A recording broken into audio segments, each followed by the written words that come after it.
Candyman's mirror. The 5 times rule. Fans have long believed that you must say Candyman into a mirror exactly 5 times to summon the vengeful spirit, treating this number as an absolute requirement established by the film's mythology. Bernard Rose's Candyman from 1992 shows Helen Lyle testing the legend by repeating the name, but the film never explicitly states that 5 is the mandatory number. In some scenes, characters say the name fewer times before experiencing supernatural phenomena, while other instances show people saying it more than 5 times without immediate consequences. The theory became so entrenched that fans argued about whether you had to say all 5 repetitions in one session, or if they could be spread across multiple attempts, creating elaborate rule systems the film never supported. Director Bernard Rose confirmed in interviews that the number 5 was never meant as a hard rule, but rather as folklore variation, explaining that different versions of urban legends always have inconsistent details. Rose stated that the power came from belief and invocation, not from hitting a magic number, and that the film intentionally showed the legend working inconsistently to reflect how real urban legends operate.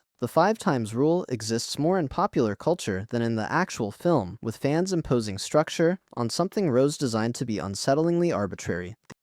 The Omen's numbers. The numerical code theory. Viewers spent decades analyzing The Omen from 1976, convinced that the 666 references throughout the film formed an intricate mathematical code predicting future events or revealing hidden messages about the Antichrist's plans. Fans counted the number of scenes, the timing of specific shots, the number of words in certain dialogue passages, and the positioning of visual sixes, claiming these created a complex numerological system. Some theorists argued that the film's runtime, the number of deaths, and the intervals between supernatural events all connected to multiples or divisions of 666. These elaborate theories suggested director Richard Donner and writer David Seltzer embedded occult mathematics throughout the film, making it a puzzle box requiring advanced calculation to fully understand. Richard Donner addressed these theories in multiple interviews, explaining that while 666 appears prominently as the mark of the beast from the Book of Revelation, there was no hidden mathematical code beyond basic biblical symbolism. Donner stated they used the number because audiences would recognize it as representing the devil, not because they were creating an occult puzzle. The film's religious imagery was meant to be straightforward horror iconography, not a cryptographic challenge. What fans interpreted as intentional numerical patterns were mostly coincidences that viewers forced into significance because they expected deeper meaning from a film about the Antichrist.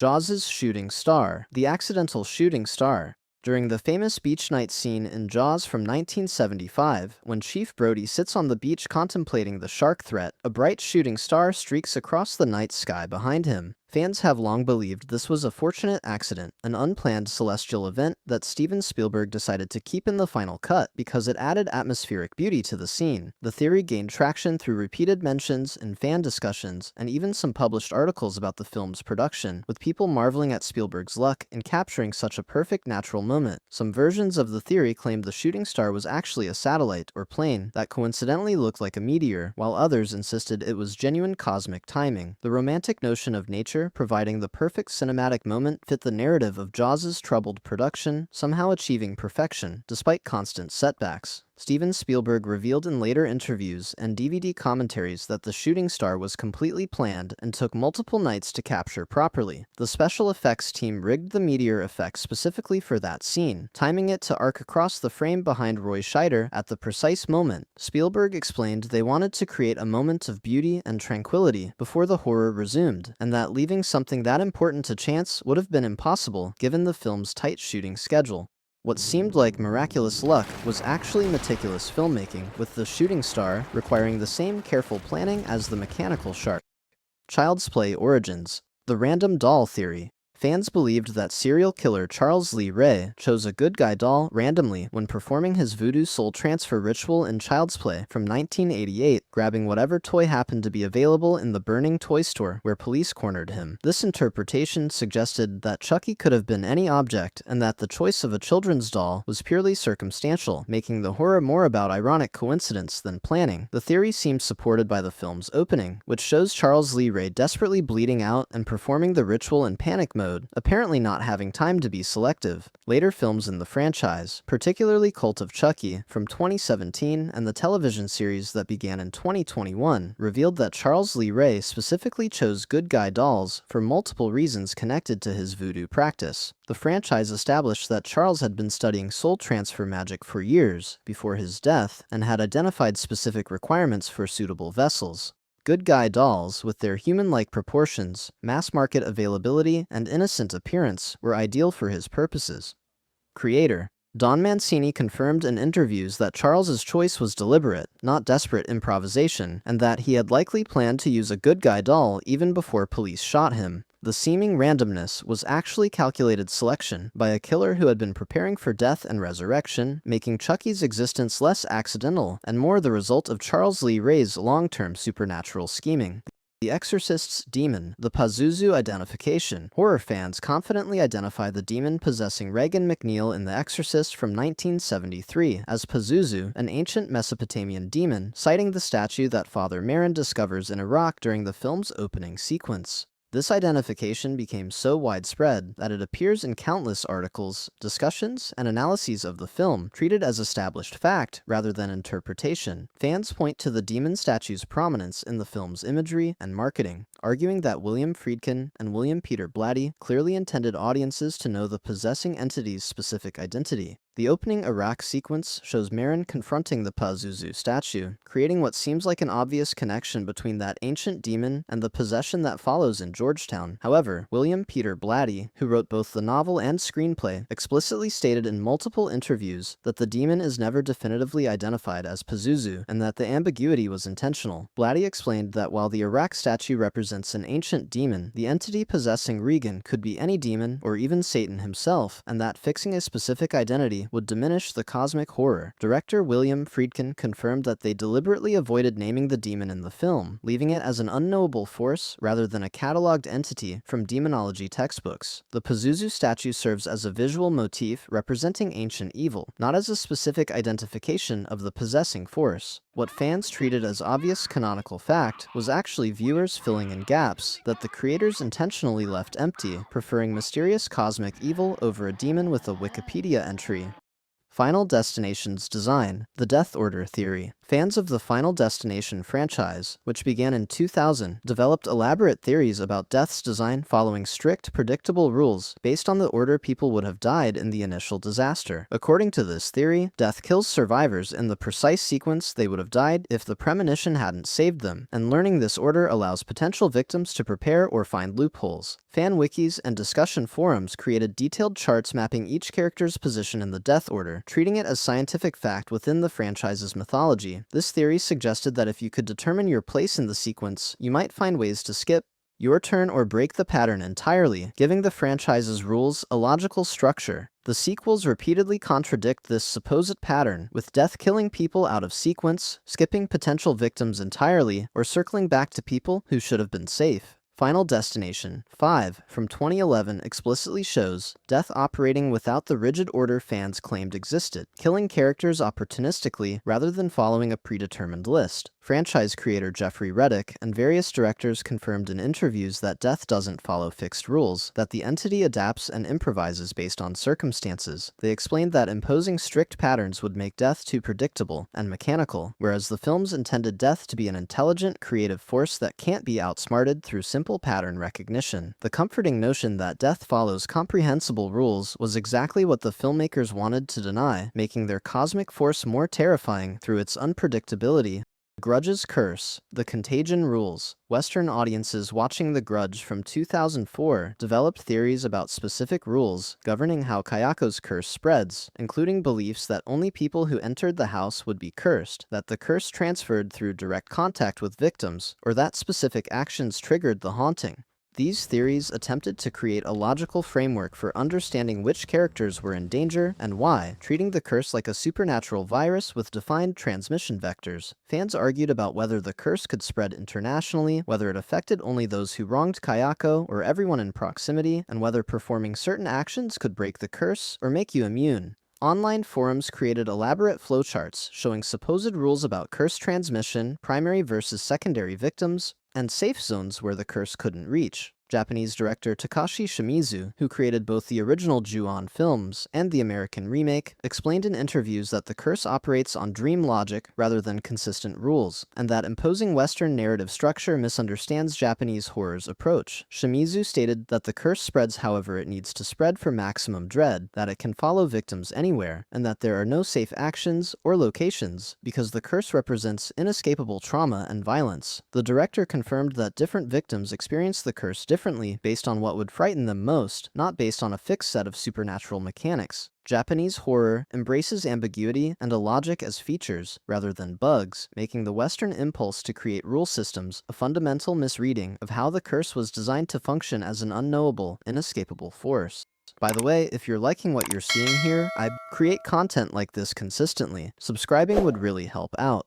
Alien's life cycle, the fixed stages theory. Fans of Alien from 1979 developed detailed biological models of the xenomorph life cycle, claiming the creature progresses through precise, fixed developmental stages that never vary: egg, facehugger, chestburster, adult. This theory treated the xenomorph as following predictable biological rules similar to Earth insects, with each stage having specific durations, characteristics, and requirements. Fan-created wikis documented supposed exact timeframes for gestation, growth rates, and metamorphosis, presenting these as canonical facts about xenomorph biology. The theory suggested that understanding these stages would allow humans to predict xenomorph behavior and development, making the creature comprehensible through xenobiological study. Subsequent Alien films and Ridley Scott's own statements completely contradicted this rigid biological model, showing that xenomorphs adapt their life cycle based on available hosts and environmental conditions. Alien 3 from 1992 shows a xenomorph taking characteristics from a dog or ox host, something the fixed stages theory couldn't explain.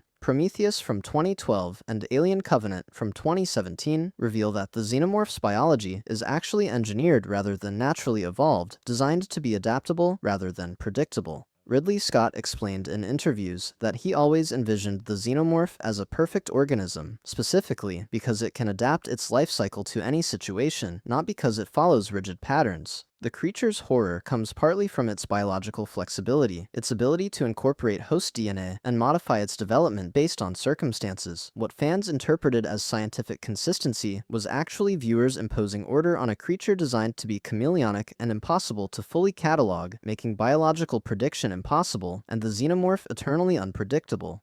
Texas Chainsaw Timeline, the coherent continuity theory. Fans spent years attempting to create a unified timeline connecting all Texas Chainsaw Massacre films, from Tobe Hooper's original in 1974 through multiple sequels, prequels, and reboots. These elaborate theories tried to explain apparent contradictions between films, reconcile different origin stories for Leatherface, and create a single coherent narrative spanning decades. Fan timelines attempted to place the Texas Chainsaw Massacre 2 from 1986, Leatherface, the Texas Chainsaw Massacre 3 from 1990, and Texas Chainsaw Massacre: The Next Generation from 1994 into logical sequence, explaining away contradictions as perspective shifts or unreliable narration. The effort intensified with the 2003 remake and its prequel, The Beginning from 2006, which presented completely different backstories. For the Sawyer family, fans created branching timeline theories, alternate reality explanations, and complex genealogies, attempting to make everything fit into one universe. The creators of various Texas Chainsaw Massacre films have consistently stated that there is no unified continuity, and that each film or series of films exists in its own separate continuity, sometimes deliberately contradicting previous entries. Tobe Hooper himself acknowledged that the franchise has no consistent timeline, with each new creative team free to reinvent the mythology completely. The various production companies and directors approached the franchise as a series of variations on a theme rather than chapters in one story, meaning that attempts to reconcile contradictions are fighting against intentional creative choices. The franchise exists as multiple incompatible versions of similar events, making the fan desire for coherent continuity impossible to satisfy, because no such continuity was ever planned or intended by anyone involved in making these films. Carrie's telekinesis, the supernatural source theory. Viewers of Brian De Palma's Carrie from 1976 developed theories attributing Carrie White's telekinetic powers to demonic possession, her father's potentially supernatural genetics, or divine punishment related to her mother's religious extremism. These theories suggested that telekinesis couldn't simply exist naturally and required supernatural explanation, with some fans arguing that Carrie's powers came from the devil as punishment for her mother's sins. Other versions suggested that Carrie's absent father might have been something inhuman, explaining the powers through heredity from a non-human source. The religious imagery throughout the film, including Margaret White's fanatical Christianity and the crucifixion symbolism, encouraged interpretations connecting Carrie's abilities to spiritual warfare between good and evil forces. Some theories propose that Carrie became possessed during her traumatic first period, with the telekinesis representing demonic empowerment rather than latent human ability. Stephen King, who wrote the original novel, and Brian De Palma both confirmed that Carrie's telekinesis is meant to be a natural mutation, a random genetic variation that gives certain humans psionic abilities without supernatural involvement. King's novel explicitly frames telekinesis as a scientific phenomenon, discussing it in terms of genetics and human potential rather than demons or divine intervention. De Palma maintained the naturalistic explanation, intending the horror to come from how society treats difference rather than from Carrie being supernaturally evil. The powers emerge during puberty like any other biological development, triggered by hormonal changes and stress but fundamentally human in origin. What fans interpreted as requiring demonic explanation was actually intended as speculative biology, making Carrie's tragedy more about human cruelty than cosmic forces. Rosemary's Baby reality, the paranoid delusion theory. A significant portion of viewers watching Rosemary's Baby from 1968 believed that Rosemary Woodhouse's suspicions about a satanic conspiracy were psychological delusions, that no actual devil worship occurred, and that Rosemary was simply experiencing severe postpartum psychosis or schizophrenia. This interpretation treated the entire film as a psychological thriller about mental illness rather than supernatural horror, suggesting that the cast vets were eccentric but harmless neighbors, and that Rosemary's isolation and anxiety created paranoid fantasies. Theorists pointed to Rosemary's increasingly unstable behavior, her physical deterioration during pregnancy, and how the film shows events primarily from her perspective as evidence that audiences were seeing her distorted perception rather than objective reality. The theory gained academic support from film scholars who analyzed Rosemary's Baby as commentary on women's medical treatment and social isolation, reading the satanic elements as metaphors for patriarchal control rather than literal devil worship. Some versions suggested that even the final scene showing the baby could be explained as Rosemary's complete psychological break, accepting a delusion to cope with whatever actual trauma occurred. Director Roman Polanski explicitly confirmed in numerous interviews that the satanic conspiracy is real within the film's world, that the devil genuinely impregnated Rosemary, and that the baby is literally the Antichrist. Polanski stated he intended Rosemary's Baby as straightforward supernatural horror, where the protagonist's worst fears turn out to be absolutely true, not ambiguous enough to support a purely psychological reading. The film's horror depends on the conspiracy being real, making Rosemary's rational skepticism tragically wrong, and her final acceptance representing surrender to genuine evil. Polanski designed every element to confirm the supernatural reality by the ending, meaning the psychological interpretation misses the film's fundamental statement that sometimes paranoia is justified because the conspiracy is real. Hellraiser's Hell, the Christian Hell theory. Audiences watching Hellraiser from 1987 assumed that the Cenobites came from the Christian concept of hell, serving as demons who torture sinners for eternity under Satan's command. This interpretation seemed obvious given the film's imagery of chains, torture, eternal suffering, and the puzzle box serving as a gateway to damnation. Fans treated Pinhead and his fellow Cenobites as variations on traditional demons, fitting them into familiar religious frameworks of heaven, hell, and divine punishment for sin. The theory suggested that solving the lament configuration puzzle box was equivalent to selling your soul, summoning devils who would drag you to hell for eternal torment as punishment for seeking forbidden pleasure. This Christian framework dominated discussions of Hellraiser's mythology for years, with viewers interpreting the Cenobites' actions through the lens of religious concepts about sin, damnation, and infernal punishment. Clive Barker, who wrote and directed Hellraiser based on his novella The Hellbound Heart, has consistently clarified that the Cenobites do not come from hell and have nothing to do with Christian mythology, Satan, or divine punishment. Barker explained that the Cenobites are explorers from a dimension where the distinctions between pain and pleasure have dissolved, where sensation has been elevated to an art form beyond human comprehension. They are not demons punishing sinners, but rather extreme experimentalists who view themselves as offering transcendent experiences to those who seek them, operating by completely alien moral and philosophical frameworks. Their dimension is not hell, but rather a realm of sensation that humans cannot comprehend, where the Cenobites evolved or transformed into beings obsessed with pushing experience beyond all conventional limits. Barker intended the Cenobites as something far stranger and more disturbing than traditional demons, creatures whose motives and origins cannot be explained through familiar religious categories, making them genuinely alien rather than variations on Christian devils. If you enjoyed this, think about subscribing so you don't miss any future uploads. Thanks for watching.